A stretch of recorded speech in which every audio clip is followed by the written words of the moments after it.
Morning. Welcome to regular council meeting for the Corporation of the Township of Minden Hills for Thursday, June 25th, 2026. In review of today's agenda, there are two public meetings, one for a zoning bylaw amendment and the other relates to updates to our fees and charges bylaw. There will also be a closed session towards the end of the meeting. Madam Clerk, please proceed with a roll call. Counselor Sisson, Present. Counselor Singh, Present. Counselor McKelvey, Present. Counselor Johannesson, present, Counselor Ingram, since he served grant with notice, Deputy Marshall, Present. and Mayor Clark. Present. We respectfully acknowledge that the Township of Minden Hills is located on Treaty 20 Michisagi territory and in the traditional territory of the Michisagi and Chippewa nations, collectively known as the Williams Treaties First Nations, which are Curve Lake, Rama, Hiawatha, Alderville, Scugog Island, Beausoleil, and Georgina Island First Nations. We acknowledge the shared presence of Indigenous nations throughout the area and recognize its original Indigenous inhabitants as the stewards of its lands and waters since time immemorial. I call this meeting to order at 9:01 a.m. Madam Clerk, please proceed with reading the resolution. Moved by Counselor Singh, seconded by Counselor Johannesson. Be it resolved that the June 25th, 2026 regular council meeting agenda be approved as circulated. All those in favor? That is carried.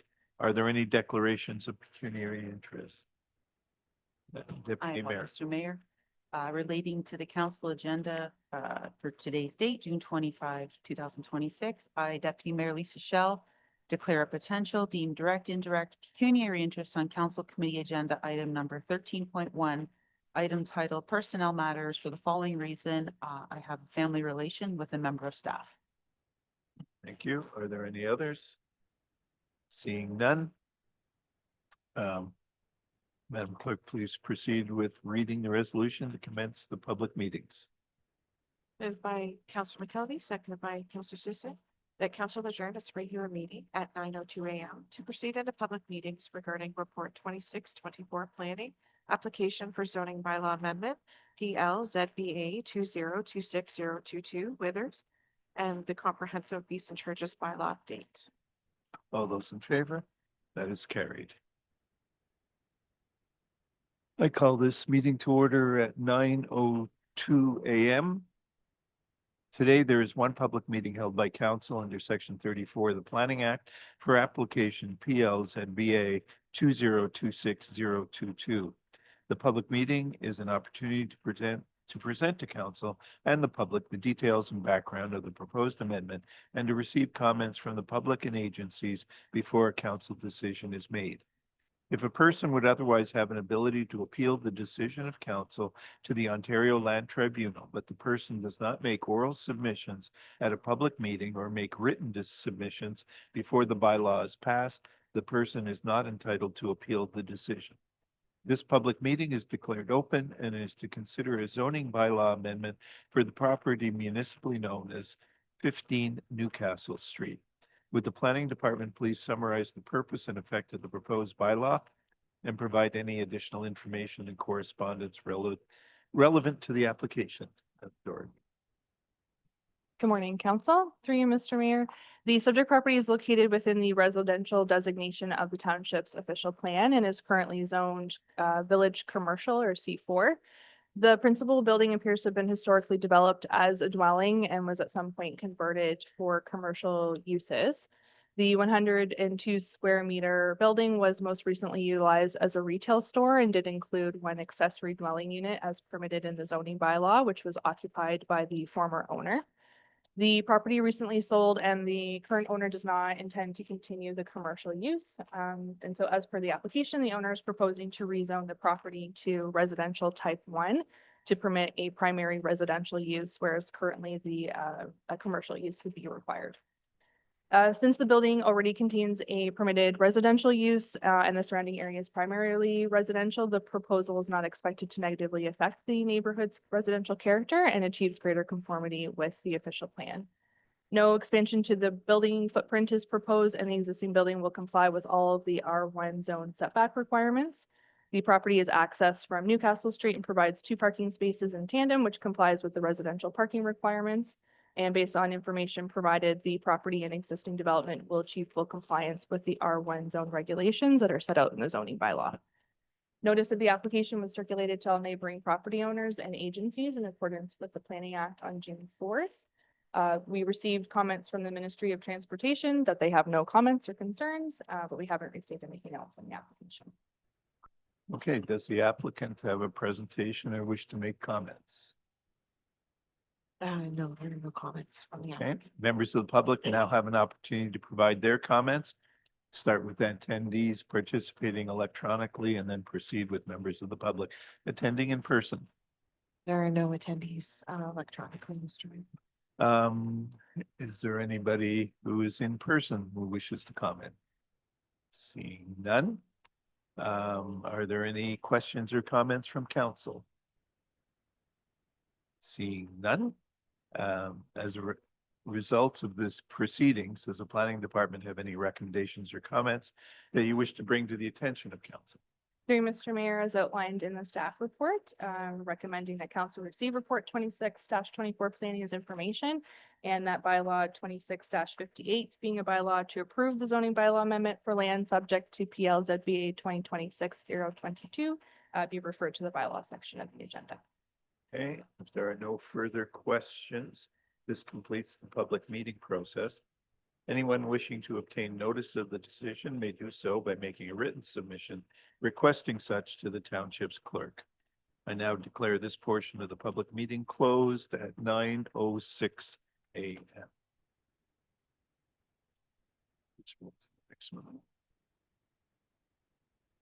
Okay, public meeting number 2. I call this meeting to order at 9:07 a.m. This public meeting is held to receive public input regarding proposed changes to the township's fees and charges bylaw regarding Schedule A, building, and I, environmental, water and sewer and landfill. Mr. Drinkwalter, please proceed.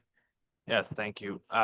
So there's two, as the chair mentioned, there's two changes to our fees and building, our fees and charges bylaw. So there is the Schedule A, the building department, which the change there is to add back the septic reinspection program at a cost of $220 per inspection.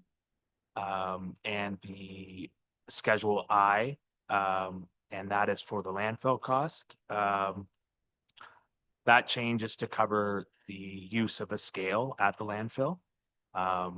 And those costs have been noted in the respective schedules for council review.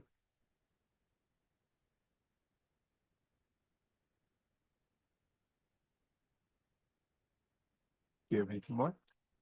No, unless there's any questions on that. Okay, well, members of the public now have the opportunity to provide their comments. We'll start with attendees participating electronically and then proceed with members of the public attending in person. Is there anybody? Through the chair, there are no attendees electronically. Okay, is there anybody who's present here who wishes to comment? Okay.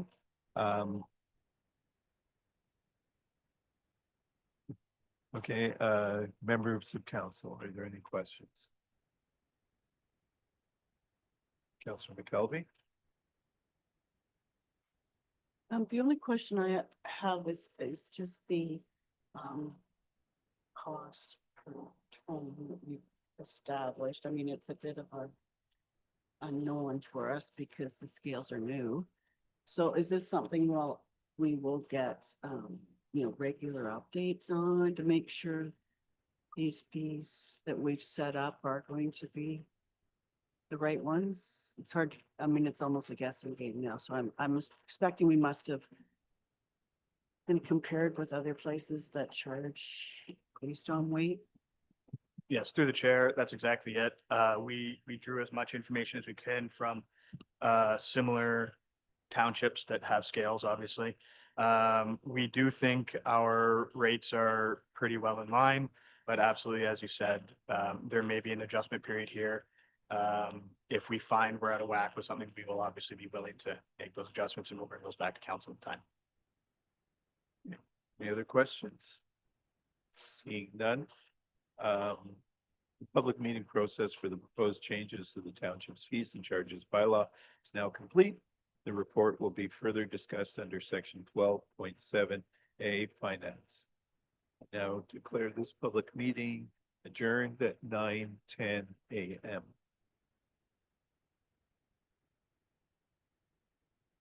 No, yeah, go. Moved by Counselor Staney, seconded by Counselor Johansson, that council adjourn its public meetings and resumes the regular council meeting at 9:10 a.m. All those in favor? That is carried. Okay, adoption of minutes from previous meetings. We have the June 11th regular council meetings and the June 18th special council minutes. Members of council, any comments or amendments? Seeing none, Madam Clerk, please proceed with the resolution. Moved by Deputy Mayor Shell, seconded by Counselor McKelvey, be it resolved that council approves the meeting minutes as follows. June 11th, 2026, regular council minutes, and June 18th, 2026, special council minutes. All those in favor? That is carried. All right, as we move into summer, one of the most exciting days of the year in Minden is next Wednesday, July 1st, with all of our Canada Day celebrations, activities in downtown Minden at the Cultural Center, fireworks and musics at the fairground, and magic, and two of my favorites, the free cupcakes and the free ice cream. But please come out. The fishing derby is always quite a thing to see. And it is the best Canada Day celebration that I've been anywhere. So please come out and enjoy your time. Moving right along, sorry, one other thing I wanted to mention. As everybody should know by now, we have been with the county doing a study on basically to try to determine the future of governance in Haliburton County. There is a online survey that is out there, and it allows everybody in the public to put in their thoughts. I think it goes to the 28th of June is the last day. So please put in your thoughts and participate. There is also a meeting in Minden tonight at 6 o'clock, in which the consultants will be describing the project and answering any questions. I believe that's at the community center between 6 and 8, if my memory serves me well. But all of this and the survey are available online, and they are available here at the town office to fill out paper copies if you wish. So please participate. Moving on, Roma Board. Thank you for this opportunity to speak to all the exciting things that Roma has been doing lately. I am going to give a very brief report because, as you know, it's been really busy with the teeny tiny summits and 4 days of Roma meetings and very intense. So I'm going to report on most of that at the next council meeting.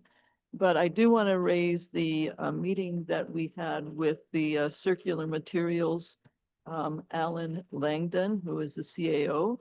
And one of the things that's very unique that I think would be unique for this council to understand is that a lot of rural places also have rural pickup or waste disposal, which we do not have, which puts us in a unique position.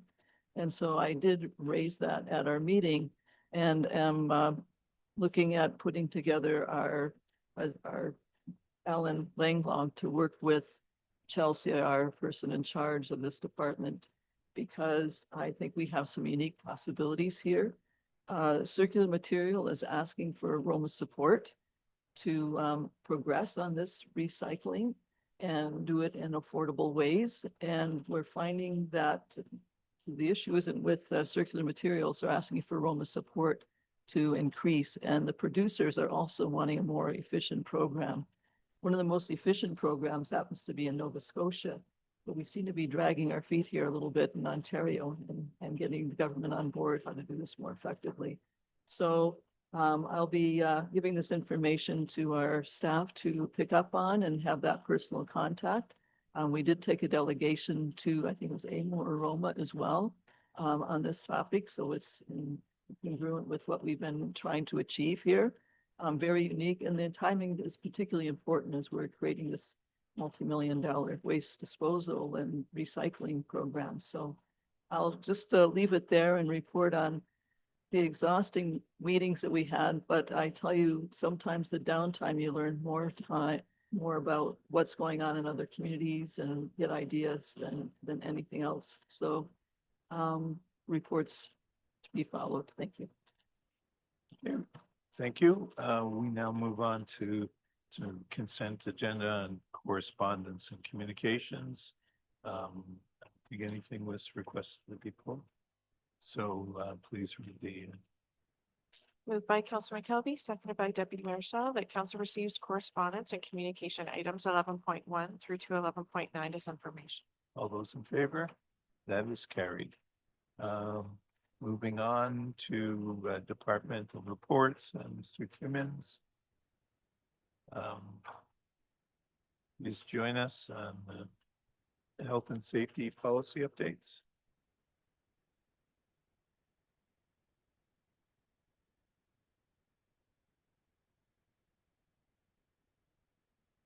Thank you, Mayor Carter.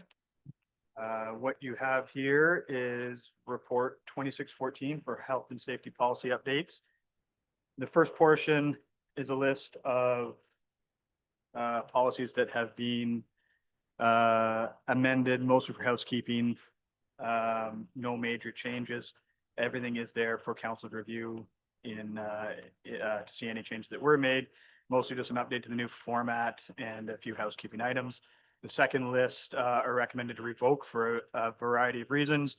Some have been converted to department SOPs, which just is more of an operational document. Some have been recommended to be removed because legislation has changed and therefore internal policy is not required as it's legislated by the province. COVID-19 no longer applicable. And again, the bear management is a departmental SOP within our public works department. I'm happy to answer any questions. Any questions? Councilor McKelvey. Just trying to remember what policy it was, but it was the accident reporting policy. Okay, policy 56. Talks about automobile accidents. Personal vehicles of employees are not to be used on township business. Sometimes personal vehicles are used by employees to go to courses and that sort of thing. So I'm just wondering if that's wise to take it. I mean, Through the chair, I believe reporting to work is an exception, and I would think if you need to go to a course, that would be reporting to work that day, would be my interpretation of that. okay, all right.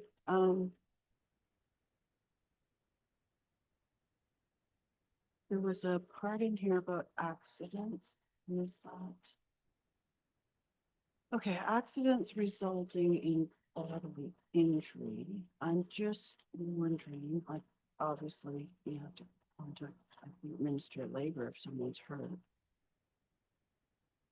That not okay? Through the chair, if it's a critical injury, we do. If it's not considered critical, Okay. you have to. Okay. WSIB would be, but yes, that's correct. But reporting to the ministry is for a critical injury. Should that be in here? We could likely add it. I mean, it's legislated, so Okay. I would. Yeah, through you, Mr. Mayor. I mean, that is the law. Yeah. So we don't need to replicate it in a policy. The other thing is, if some kind of an accident involves a spill, should we include in here that they must be notified to the Ministry of Environment? Through you, Mr. Mayor, again, that is the law. So that would be in our standard operating procedures as opposed to a policy. My other general question would be, whether or not we shouldn't be passing these by a bylaw, and if we're rescinding the other ones, we should do, I mean, they were passed by bylaw, so I guess this question is for the clerk. Through the chair. So I do have acknowledgement that the bylaws passed to adopt the revoked policies be repealed or amended to remove reference to the revoked policies. I have that in the motion before council today. As far as the amendments go, we don't bring a bylaw forward to amend any policies. But the problem with revoking and bringing a bylaw forward is back in the day when some of these policies were actually implemented, there's several of the policies within that bylaw. So, I mean, we could do an amending bylaw. I just don't see the need to do that. I think if we acknowledge it in the motion, we can make note of it on the bylaw, and I think that cleans it up nicely, as well as in our indexing system that we provide to staff and public. Any other questions?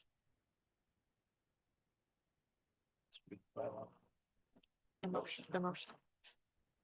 Moved by Counselor Saney, seconded by Counselor Johansson, that council receives report 2614 health and safety policy update as information, and that council approves amendments to policies 53 safe return to work, 56 accident reporting, 58 occupational health and safety policy, 72 slips and falls, 92 scent products in the workplace, 101 violence and harassment, and further that council revokes the following policies. Number 7, beaver dams and working near water. 79, smoke-free workplace. 90, concussion awareness and management. Policy 123, COVID-19, and policy 126, bear management. And that any bylaws passed to adopt the revoked policies be repealed or amended to remove reference to the revoked policies. All those in favor? That is carried. Thank you, sir. Ms. McGuigan, Community Services.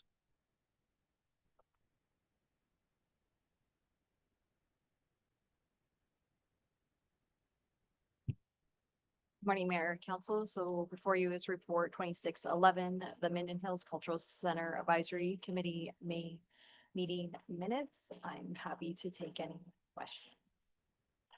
Are there any questions? Seeing none. Motion.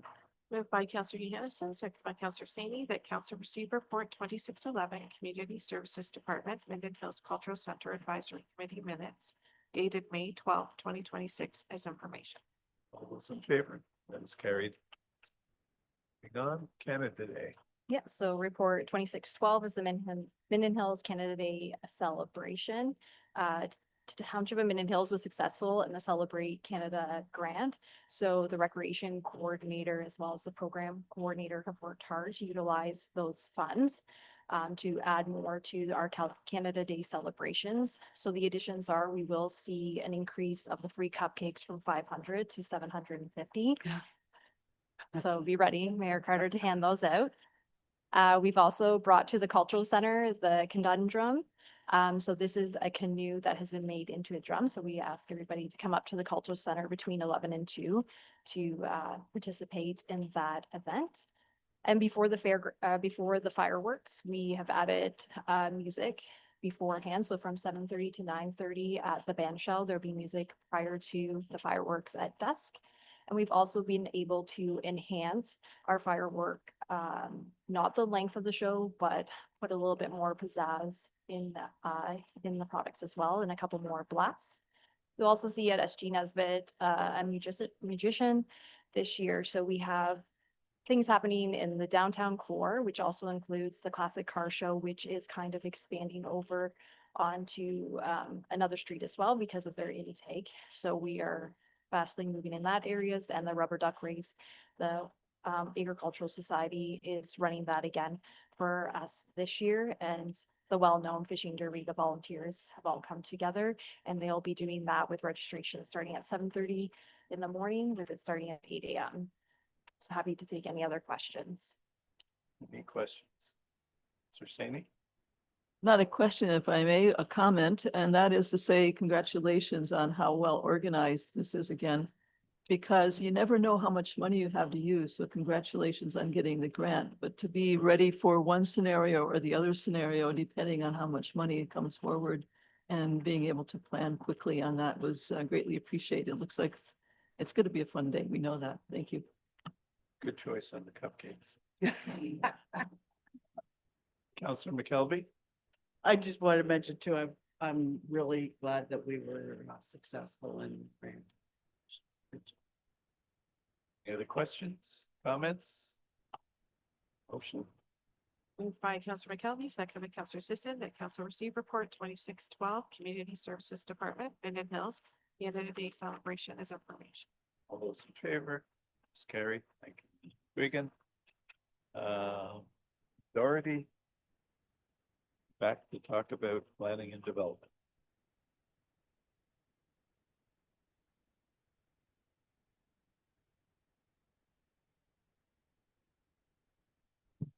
Through you, Mr. Mayor, the first report is 26-24, which is for the zoning bylaw amendment that we just heard for the public meeting. I don't have anything further to add. Are there any questions? Let's read the resolution. Moved by Counselor McKelvey, seconded by Counselor Sisson, that council receive report 2624, planning is information, and further that bylaw 2658, being a bylaw to approve a zoning bylaw amendment for lands subject of PL ZBA 2026022 be referred to the bylaw section of the agenda. All those in favor? That is carried. Moving right along. Through Mr. Mayor, report 26-25 is the bylaw to convey the shorewood allowance for PLSRA 2025-017. I don't have anything further to add. Questions? Seeing none. Moved by Deputy Marshall, seconded by Counselor Sisson, that council receive report 2625, planning is information, and that bylaw number 2659 be referred to the bylaw section of the agenda to stop up, close, and convey part of the original shore road allowance with respect to application PLSRA 2025017. All those in favor? That is carried. Moving on. Report 26-26 is again the bylaw to convey the shorewood allowance for PLSRA 2025-018. That's the property next door. So again, nothing further to add. Any questions? Seeing none. Moved by Counselor Saney, seconded by Counselor Johannesson, that council receive report 2626, planning's information, and that bylaw number 2660 be referred to the bylaw section of the agenda to stop up, close, and convey part of the original shoreward allowance with respect to application PLSRA 2025018. All those in favor? It's carried. Report on delegating authority. Hey, Mr. Mayor, so report 26-27. So following endorsement of the development approvals process review project, that's the DAP, we'll call it the DAP. Staff have been working towards implementing, I think it's the 14 short-term goals that were presented.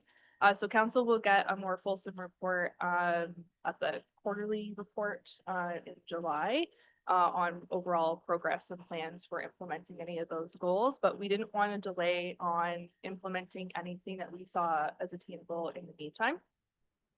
So this report focuses on recommendation 2B, which includes shifting operational tasks that are not required to have presentation to council back to staff, and then additionally delegating certain authority to staff for other straightforward planning matters. So this is not necessarily a complete list of potential delegated matters. Part of the report does speak to future options that will be brought forward to council also in July. Those are going to require an official plan amendment if council is in support of those. So I'm happy to answer questions on that section, but there will be more about that at the next council meeting. So the focus here is more so on any matters that satisfy the recommendations of the DAP, but are like stuck out to staff as ones that are persistently frustrating for customers, that we could implement in a short period of time, and that would have a positive impact on the timelines that our customers or applicants are experiencing. So the first item on the report is with respect to pre-consultations for consent. So certainly not a secret that that is one of the greatest sources of frustration that our customers experience, being the overall consent process. So these don't require presentation to council. So the pre-consultations would be shifted back to staff for processing. And this would enable us to get comments to applicants and the county staff much more quickly, and would also help support changes to streamlining the overall consent process with the county. And then there are some items recommended for delegation by council. Those would be severance agreements, all license of occupation agreements, and endorsement of consent applications. Because they're, especially the agreements, more of a standardized format, processing these tends to become more of an administrative task. And so delegating these matters to staff would again have a positive impact on processing timelines for applicants. Really good summary of the report, but happy to answer any questions. Questions? Counselor Sini? Once again, just a comment, if I may, and that is to say thank you for bringing this forward so soon. And I'm glad that we're acting on as much as we can and as quickly as we can on the DAP recommendations. So thanks for that work. Any other questions? Counselor Sisson? Amanda, I see here that you time savings for severance might be 1 to 2 months. Is that for sure? Through Mr. Mayor, so that would be for the average consent application, yes, absolutely. There are ones that do go longer, and so some of them would have greater savings. The idea being that we are putting more of the processing towards the county where it should ultimately rest. Any questions? Counselor McKelvey? Can you just elaborate on that? Because I'm struggling to understand how 1 to 3 months could be saved if the pre-consultation reports don't come to council. I think that's what you're saying. Correct. I mean, we meet twice a month, so I'm struggling to understand how that would save 1 to 3 months. Through Mr. Mayor, so part of the way that the process works now, certainly there would be time savings associated with aligning with the council schedule. Especially because the pre-consultation reports go through, there's timelines for those. They go through myself, the clerk, as well as the CAO. So there's time savings there. But it's the process of even getting to the point of a report. A pre-consultation really should be very brief, pointing out applicable official plan policy, and then what studies or requirements might be in order to submit a formal application.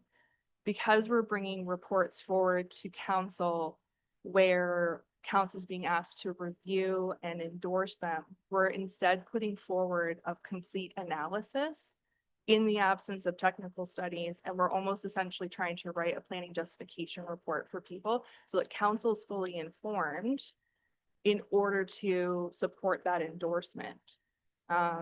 And so, because it's not coming back to council again. So there is quite a lot of additional work that goes into pre-consultation for consent that normally shouldn't happen.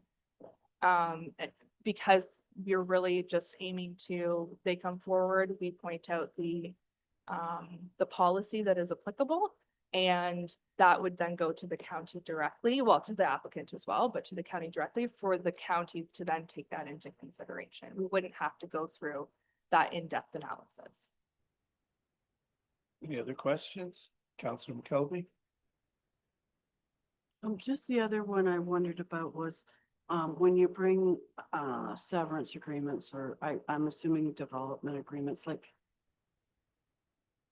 by delegating, then the public really doesn't know what conditions are on their neighbor's property, or coming down the road, or on the lake, or. Through Mr. Mayor, so I haven't included development agreements. I consider those separate. These would be specifically severance agreements. So in the case of severance agreements, they've already gone to county land division, any of the reports that would be subject to the severance agreement would have been processed through the actual consent process. So they would have been made available to anyone within the circulation or anyone who was interested in the public hearing process. So all of that information is already made available through the county process. We're just implementing the condition to ensure that it's upheld. Any other questions? Well, thank you for bringing this forward. I think spend a lot of time to talk to people and look at the whole process, and anything that we can do to streamline the process and make it more fair and more equal for everybody is well done. Please read the resolution.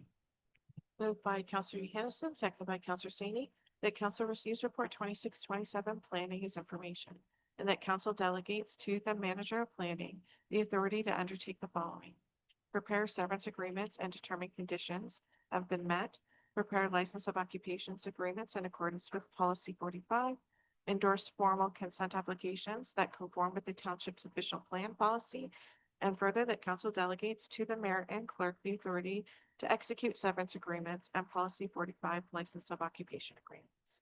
All those in favor? That is carried. Thank you. Thank you very much. Mr. Drinkwalter? I couldn't see you there for a minute. I thought you snuck out. When you're ready, starting off with fees and charges.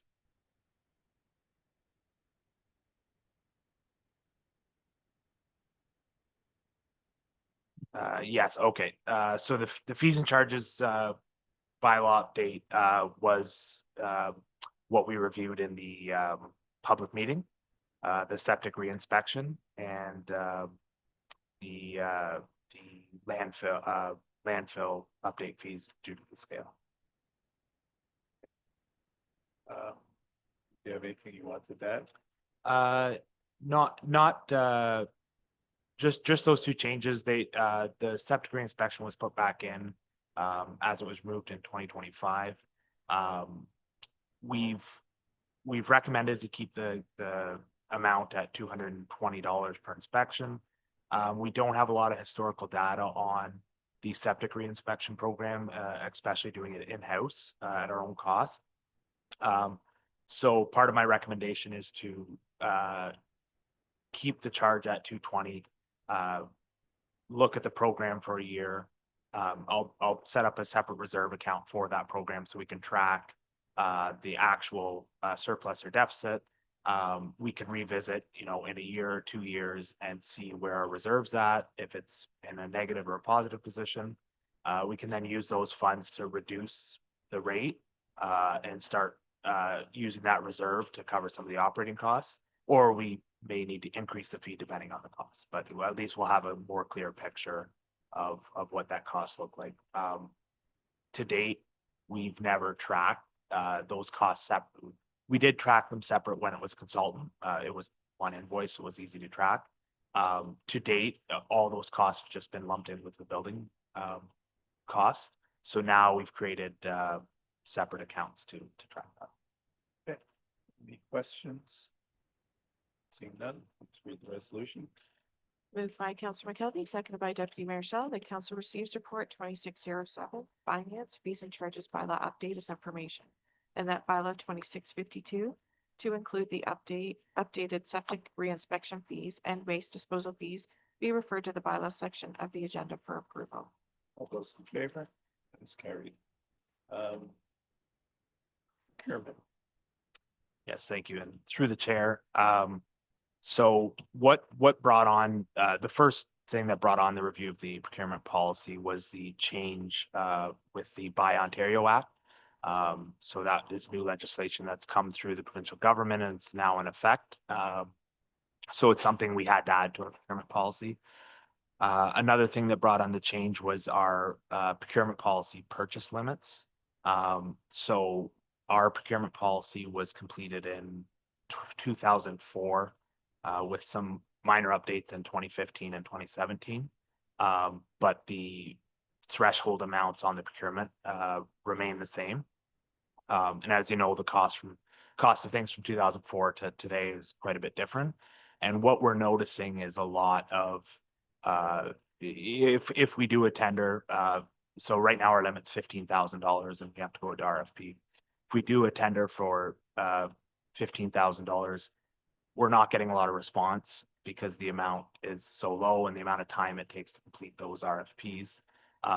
We're also increasingly coming to council to bypass the procurement policy for amounts between $15,000 and $50,000 because the time it takes to go through an RFP, the time it takes for somebody to apply for that RFP, we're not getting a lot of responses. So really my goal with this is to have more local contractors being able to quote on jobs through department heads and through the finance department. And I think this will really be easier on the local contractors, as well as we'll see a boost of local contractors working on these jobs because there's not that requirement in the RFP. The amount we ask for an RFP is quite substantial when we're putting out that tender. So those are the two major changes I've listed in my report. I've listed in my report all the major changes I've done. There was some minor changes like that I didn't note here, but you will see in the red line copy, like I've took out the word "reeve" that was in there. And just a lot of wording that's just not accurate now as it was in some of the definitions. So those are quite minor, but you will see it in my red line copy. So the major changes, the Buy Ontario Act, I've added that. I've removed our Discriminatory Business Practice Act because obviously the Buy Ontario goes directly against that act.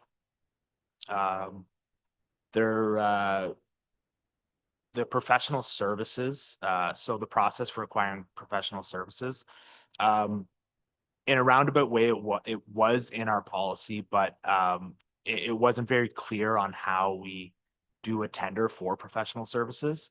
There was a section saying, professional services they're exempt from this tender, but there wasn't really a clear way on how we would go about tendering those professional services. So things like audit, engineering services, legal, and those services are typically done on a 5-year basis or, a 2 to 3 year basis and a chance for extending the contract. So I've written it in a way where we still need to follow our procurement policy for those services. And I believe this will help us. I find a lot of the RFPs we're having to go out first to get an engineering tender, and then we get the engineering back, and then we have to go for a tender for the actual project. So this way, I'm hoping we can put out a request for service or an RFP for engineering services. We can have somebody on file for a few years to complete those projects and get our engineering side done. And it makes it a lot easier for us and a lot quicker to go out for tender for those projects. So we're not always waiting on those steps to get that tender out. And I've kind of already talked about the methods of procurement and the dollar limit. So these are the dollar limits I've set based on review of townships similar to our size and going through their procurement policies. Obviously, these amounts are a recommendation. They can be reviewed, adjusted, but they are quite similar to tender limits for townships our size. So I'll just go through the amounts. So the old amounts were 0 to 7,500. It's an informal quote. 7,500 to 1,500 was 3 written quotations, a formal quote. 15,000. And then 15,000 and over was a RFP or tender process. And you can imagine we don't do a lot of work that's under $15,000 when we're going outside anymore. In 2004, probably. Now, not so much. So I've added a direct acquisition. So this is a $0 to $10,000 amount. direct acquisition for department heads. 10,000 to 30,000 is a verbal informal quotation. 30,000 to 100 is 3 written quotations. And I've added processes on how we track and save those quotations for department heads. So we do have something on record for those. That it also gives us the option to go out for quotation, so we can do a RFQ or even an RFP between those amounts if we feel that's the benefit, or we're trying to get bids maybe a bit farther reaching than local bids. So you know, contractors outside the area that there's say a niche or you know, an important skill set that they have that we require. And then $100,000 and over is basically the same process we had for 15,000 and over, which is a formal RFP request for tender with a report to council.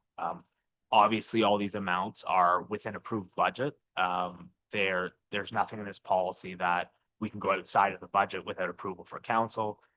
We cannot go exceed the budget without approval from council. So similar to our old policy. Another thing I've added is electronic submission. So I've kept our paper submission, but I've added electronic submission. And the reason for this is our old RFP policy didn't allow for us to use sites like Bedingo or Bids and Tenders. This will open us up so we can post on those sites, because more and more contractors are signed up and just get those notifications. I find sometimes with posting on our website and then having it advertised in the paper, we may get a contractor that, you know, say it was posted for 3 weeks or 4 weeks. A contractor sees it the last week and says, can we get an extension? We want to bid on this, because they weren't monitoring our website to look and say a bid site did pick it up off our website, but it was 3 weeks after we posted it. So this will allow us to post directly on that website. It'll notify the contractors. So it should increase our bids. We also have contractors reach out and say, can we email this bid? And we say, no, we can't accept that. And they don't end up bidding on the project. So I'm hoping this allows for more competitive bids. The way I've written this, we've allowed that in the actual tender document, it will show what is required for submission and what methods are allowed for submission. But I've allowed the electronic submission in our policy. Well, let them finish and then we'll go to questions. Yeah, I just got one more major change. Go ahead. So, and then I've also added a restriction and disqualification of suppliers. So in the past, we didn't really have, not that we didn't have a mechanism to disqualify contractors from bidding on future projects, but it wasn't formally written in our policy. And I felt it was important to add this section. So if we do get into a process where we're eliminating a contractor or not, or removing them off a job site, we have it already written in our policy. So it's easier for us to do and more justifiable. And if they bid on another job, we have the means to disqualify them from that because of a process where we've written in here. So it's not something that I see using a lot, but I think it's an important tool. If we've had, you know, it's obviously pretty high bar for that disqualification, things like fraud, significant or repeated failure to perform contractual obligations, things like that, that I think are important to have in our policy. And I think that's it for the major changes. Okay, well, thank you for all this work, and well, this is the type of thing in policies that tend to sit on the books for many years and forget about things like inflation and the costs of doing business. So thank you for all that work. Questions? So McKelvey, you have. the bid and go, I know there was, and I don't remember exactly, but I know there was an issue when I think it was Dizer going with bid and go. And there was something about a fee. Do you know what I'm maybe thinking of? So I believe to post on Bid and Go is free. To get their more, they do have, say, tiered platforms where you can buy, say, their gold version, and it has, they'll do analysis on the bids for you. They'll, add. There's additions. They've been calling me for quite a few weeks, and I just haven't responded because I was waiting to bring this procurement policy. But it's free to post. The people that pay a fee are the contractors. But you will find the contractors that are bidding on large jobs are already paying that and are monitoring sites. But there is a fee to sign up. You're correct.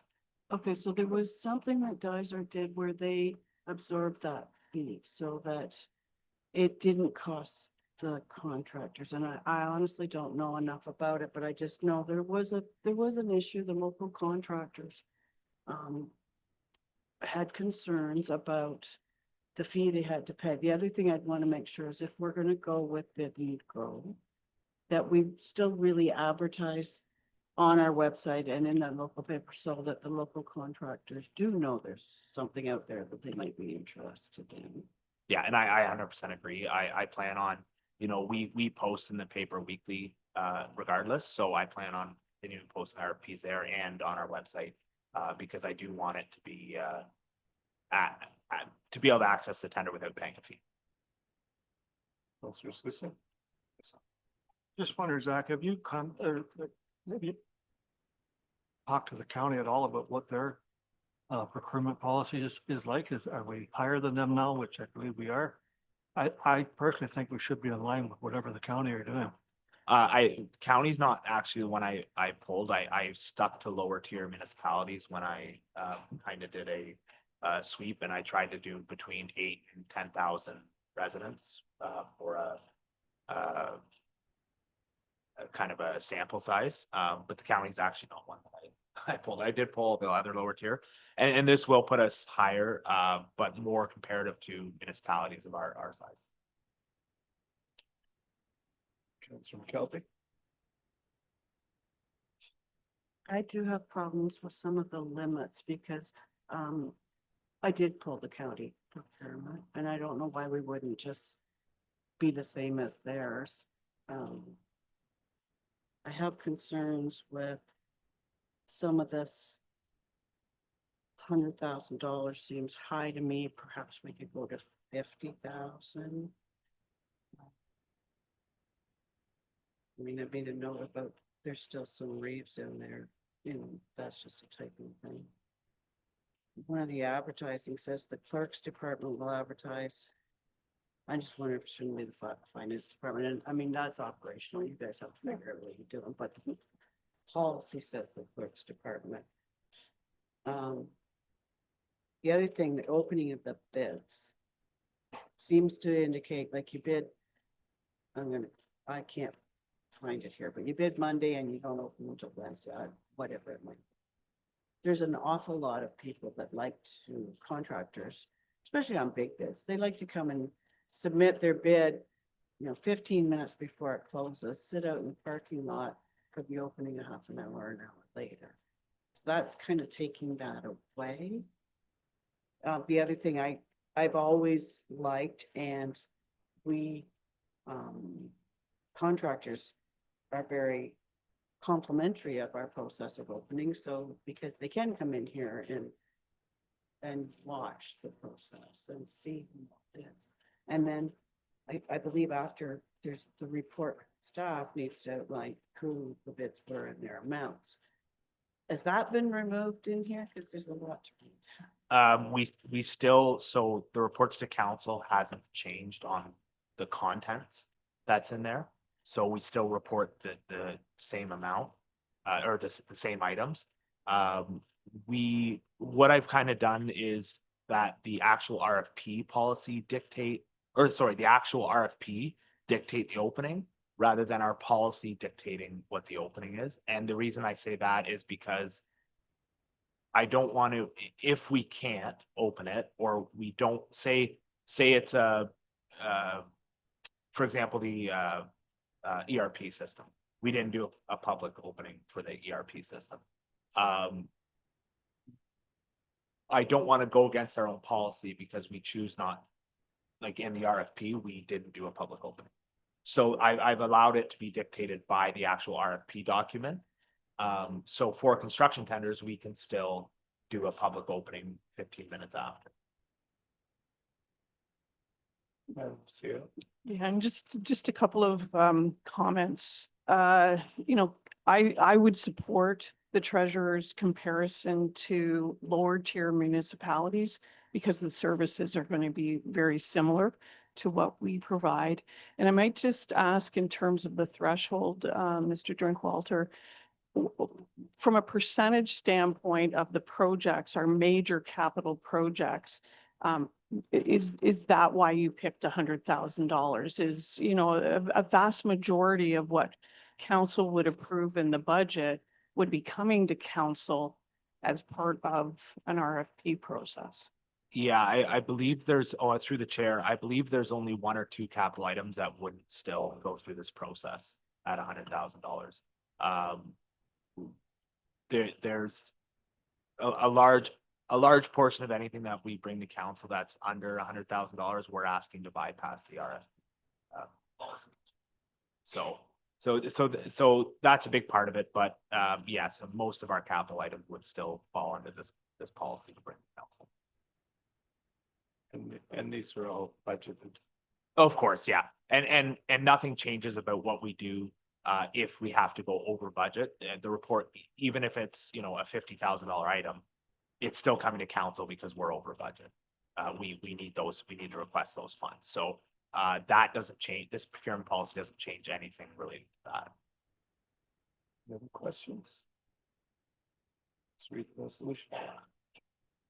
Moved by Counselor Sisson, seconded by Counselor McKelvey, that council receives report 2609 finance for information, and that council approves the amendments to policy 17 procurement policy.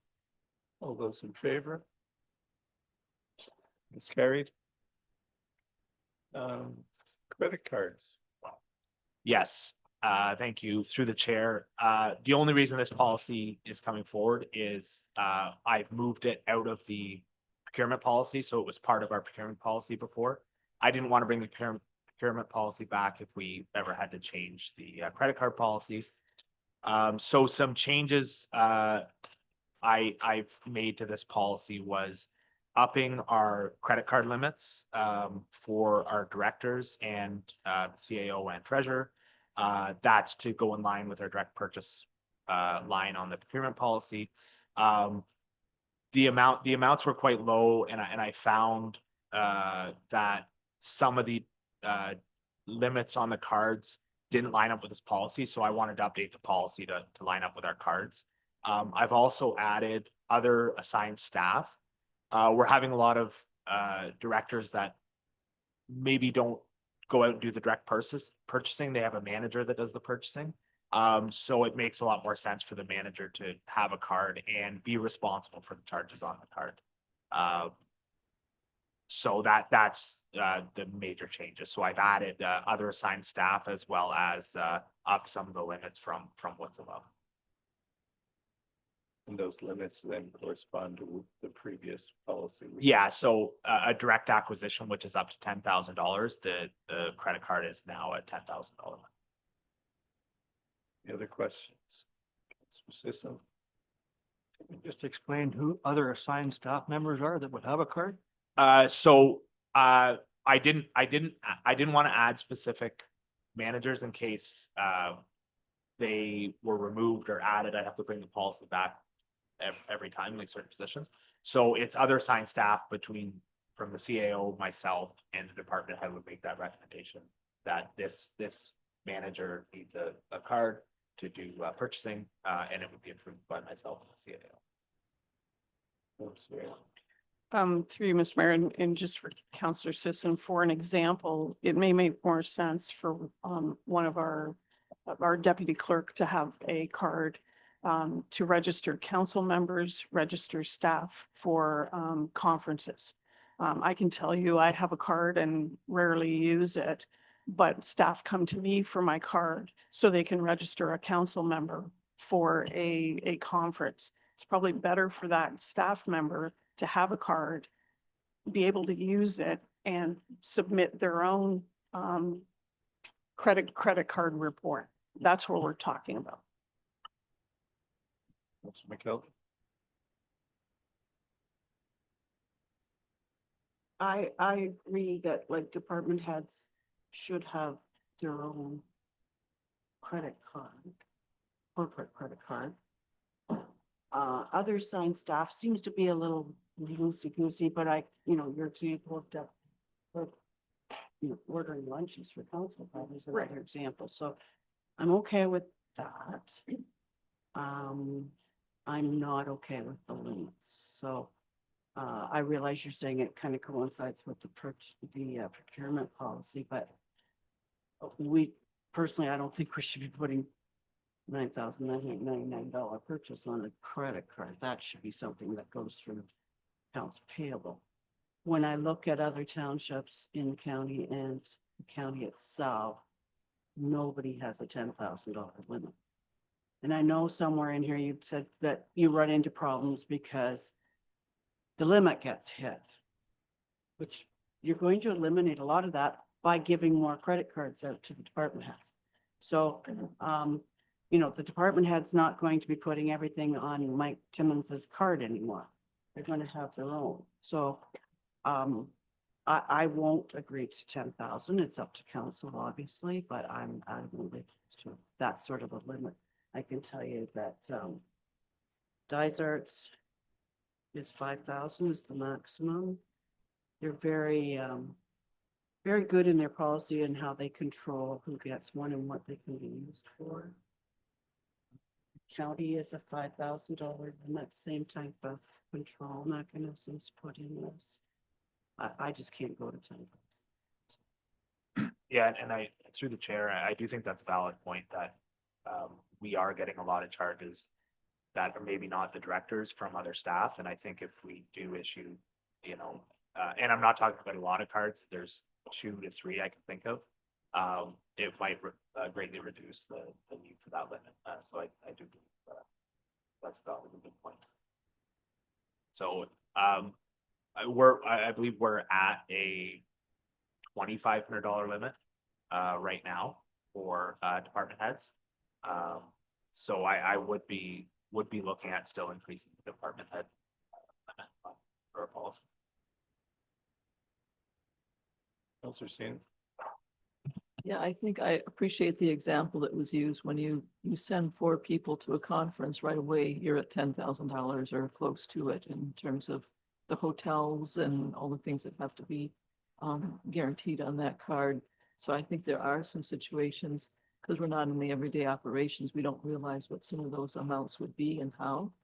It does, sound high when you just look at it, but when you understand the operations, what we're trying to do more efficiently, I really appreciate this is a way to make things more efficient. But we also understand that this is not going to take away the invoicing and people putting in the invoices and paying through other means other than credit cards. I think we will just use this when it's appropriate or in an emergency situation. We never know what we're going to run into, and this allows us to do that with the oversight of our treasurer to make sure it's being used appropriately. So I think the efficiency of this, I really appreciate this change and some of the other changes brought forward with planning, because I think we're quote unquote getting rid of a lot of red tape that slows us down. So thank you for this. I think also people have different limits, like we had limits because it's not something that's reviewed every year. So others may have a limit today that next week a meeting could be changed. Like it's getting more and more difficult to actually go to somebody and pay them by any means other than electronic means these days. I know that I've had to order personally a lot of things on credit cards I never would have done via credit card before, because you're no longer dealing with somebody who's local, you're dealing with, over some sort of a network or over the phone. So I don't see that there is a huge risk in having this $10,000 limit. It's something that is, we look at every month, and there's a report every month. So I personally don't have a problem in doing it that way. Councilor McKelvey. Can you elaborate on our report every month you're referring to? Well, it's going to be looked at by the managers. Everybody is going to have to justify their credit card expenditures. But we sitting here don't see that. It's staff.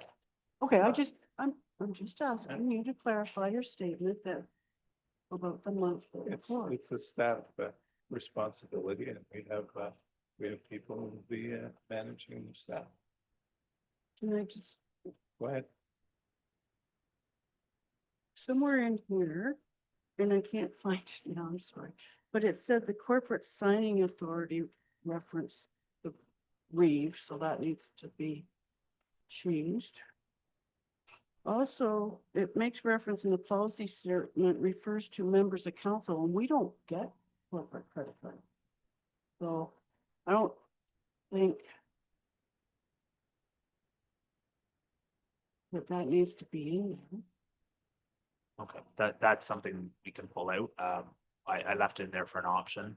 Some council members, in my previous municipality, they booked their own rooms and had their own meals and stuff. So we didn't, they had credit cards. So I left it in there in case there was a change in that way, but that's something I can. Yes, the corporate signing authority means the Reeve and municipal clerk, which that'll have to change, but I don't see any reason to have council members having corporate credit cards in my opinion. And I still stand by the limits. So. I just a note, I'm and my staff can attest, I'm not a huge fan of credit cards for a municipality. I like everything coming through, we have an account set up and we get an invoice. As a treasurer, it's a lot easier to track. It's a lot easier to go back and look at expenses. So I do try to limit, if a question does come in, can I pay this with credit card? I say, is there a way we can set up an account and get an invoice? So it's only in those situations where we can't, booking a hotel, meals, things like that. So I just want to make that clear. It's not my goal to put more money on a credit card. Okay. Okay. Any other questions? So we So certainly have the amendment on the removing the council. So I think we can take that as a housekeeping item. Mr. Mayor, I've heard Reeve. I've written down Reeve and removing the reference to council members having a credit card. So we're happy to do that. All right. So as amended, just as amended, is that all you want? Okay. Well, so you're actually, oh, okay, right, because it's not a current policy, it's a new policy. But,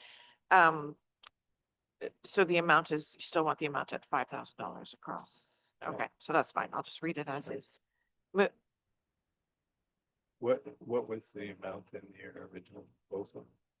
So the amount for CAO, treasurer, department heads is 10,000 and other assigned staff is 5,000.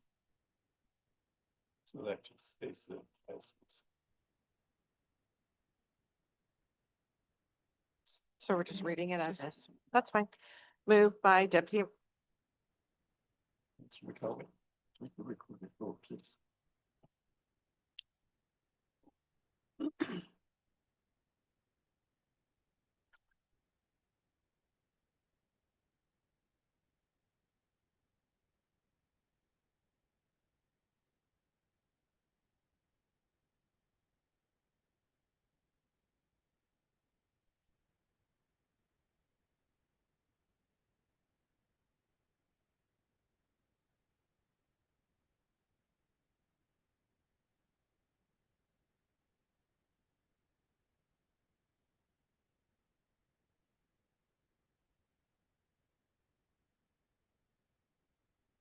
Floor.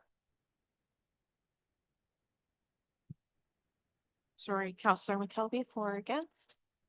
Against? Thank you. Counselor Sani for or against? I'm for. Deputy Marshall for or against? Four. Counselor Sisson for or against? Against? Mayor Carden for or against? Four. So the vote is carried. We have four in favor and two in opposition. Okay, moving right along to Aqua.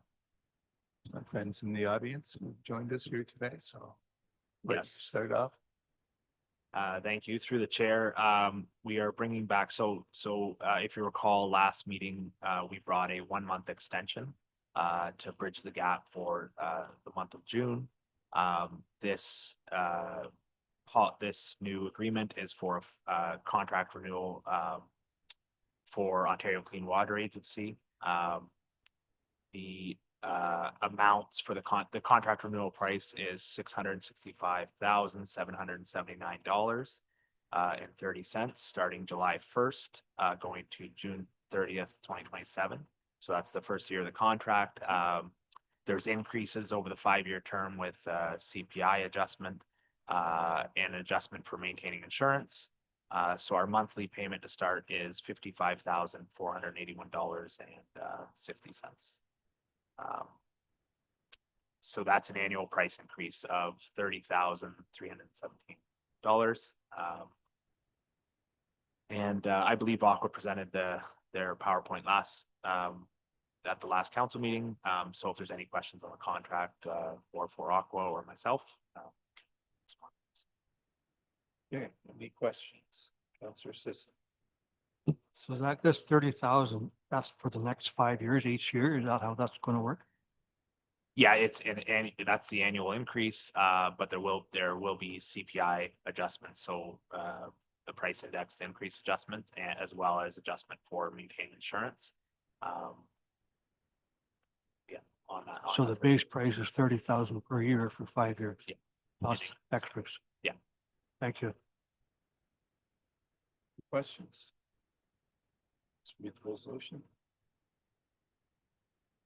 Moved by Deputy Marshall, seconded by Councilor McKelvey, that council receive report 2611 Finance, Ontario Clean Water Agency Aqua 5-year contract renewal for information, and that bylaw 2663 to authorize the execution of the agreement be referred to the bylaw section of the agenda for approval and implementation. All those in favor? That is carried. Okay, thank you. We will we'll be having a break, but let's just pass the motion to go into closed first. Moved by Councillor Sisson, seconded by Deputy Marshall. Be it resolved that council proceed into closed session at 10:13 a.m. for the purpose of discussing the following. One item pursuant to section 239(2)D of the Municipal Act 2001 as amended regarding labor relations and employee negotiations, personal matters.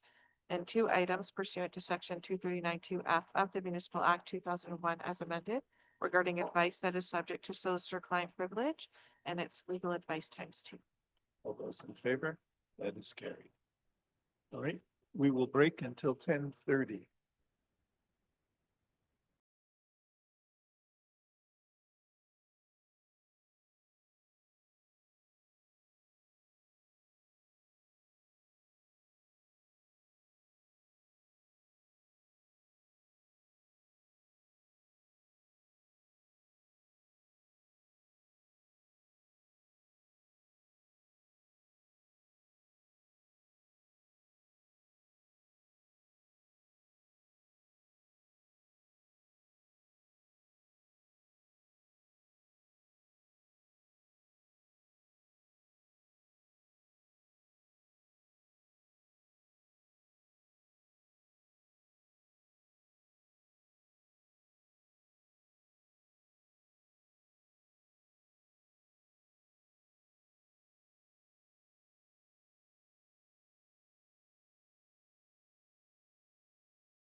All right, welcome back. Madam Clerk, please read the resolution, resume open session. Moved by Councilor McKelvey, seconded by Deputy Mayor Shell. Be it resolved that closed session adjourned and open session resumes at 11:34 a.m. All those in favor, that's carried. Report from closed session. Moved by Councilor Hannison, seconded by Councilor Saney. Be it resolved that the direction given in closed session be approved. All those in favor, it's carried. Bylaws. Any comments or questions?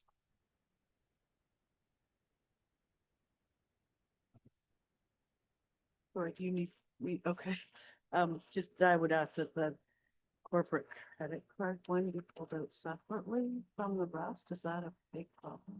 No, I can craft a motion for that. I'll need a mover and a seconder though. So Councilor McKelvey, you could be the mover, but I just need a seconder to pull the bylaw for discussion. Oh, you can't. It's a just- motion. You can't just take it off that resolution with mover and seconders and then do a second.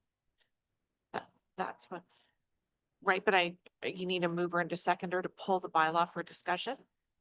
I'm not trying to pull it for discussion. I just want to have it voted on separately. You just want it separately voted on? Yes, I've Okay. already spoke to my concerns, so.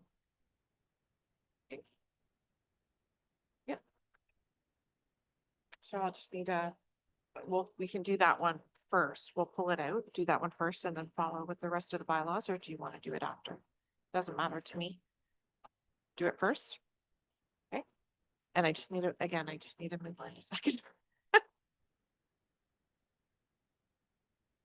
You want to be the mover? Deputy Mayor Shell, Councilor Sisson. Okay.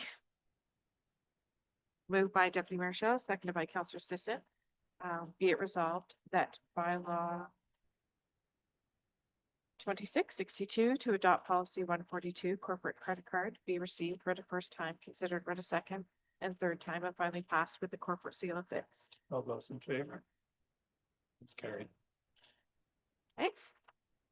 Moved by Councilor Sisson, seconded by Councilor McKelvey. Be it resolved that the following bylaws be received, read a first time, considered read a second and third time, and finally passed with the corporate seal affixed.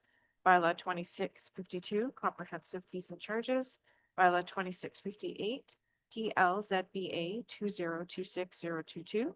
Bylaw 2659, PLSRA 2025017. Bylaw 2660, PLSRA 2025018. And bylaw 2663 to execute the agreement with Aqua. All those in favor? That is carried. Confirming bylaw. Moved by Councilor Saney, seconded by Councilor Hannison, that bylaw 2664 being a bylaw to confirm the proceedings of council held during its meeting of June 25th, 2026, be received, read a first time, considered read a second and third time, and finally passed with the corporate seal affixed. All those in favor? It's carried. Adjournment.